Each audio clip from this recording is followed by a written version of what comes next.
తండా అక్కడ ఉండి తెచ్చిన నేను 3 చెగల పక్కన మానసిక తండా ఇక్కడ ఇల్లు ఉందని ఇక్కడ పోసుకుంటే సేఫ్టీ అవుతుందని తెచ్చినా కానీ ఏ సేఫ్టీ లేదు. మొత్తం నిన్న వర్షం వచ్చింది, షెడ్ మీద నీళ్ళన్నీ వచ్చి మొత్తం రాశి అంతా కొట్టుకొని పోయింది. ఆ వర్షంలో కూడా ఉరుక్కుంటా మేము తడుచుకుంటా కూడా రాశి చేసినాం, చుట్టూ కట్ట కట్టినాం. ఆయన ఏ కట్ట ఆగలే, వరద నీళ్ళు వచ్చి మొత్తం కొట్టుకొని పోయినాయి, సగం అండ్ల కొట్టుకుపోయినాయి. ఏది మోర్లో కొట్టుకుపోయినాయి. ఆ మోర్లే కూడా నిన్న కొన్ని తెచ్చినాం, కొన్ని పోయినాయి, కొన్ని తెచ్చినాం, కొన్ని పోయినాయి. అవన్నీ కొంచెం ఇప్పుడు మళ్ళీ ఆరబెడదామంటే ఏ వర్షం లేదు, ఎండ లేదు, మళ్ళీ వర్షం ఉందంటాను 4-5 రోజులు. ఆ వర్షం ఉందన్నా కానీ ఈ తీసి కొంచెం వరద కిందికి వెళ్ళి రాసికి వెళ్ళిపోయింది కదా, కొన్ని ఉన్నాయన్నా కొంచెం షెడ్డులో పోసుకుందాం, ఎక్కడన్నా ఓ మూలకి రాసి చేసుకుందాం అన్నా కానీ ఆ షెడ్ ఒక్క షెడ్ కూడా ఖాళీ లేదు. 20 ట్రాక్టర్ 25 ట్రాక్టర్ చిల్లర వచ్చినాయి.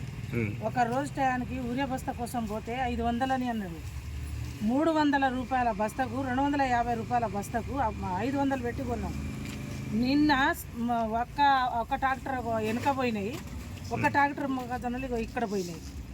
అవి ఆసాములు ఈ సేట్లు ఏమంటారని అంటే అవి ఎండితేనే కాంట చేస్తాం.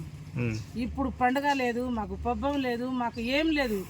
ఇవాళ 4 రోజులు నేను తానం చేయక తెలుసా, 4 రోజుల నుంచి తానం లేదు. ఆ మొక్కజొన్నల మీద చచ్చిన పినుగ మీద కూర్చున్నాడు అవుతుంది, వాళ్ళు కేర్ చేస్తలేరు. నాది 2 ఎకరాలు అన్నారా, నా కొడుకుది 3 ఎకరాలు, నా ఇంకో అల్లుంది 5 ఎకరాలు. మళ్ళీ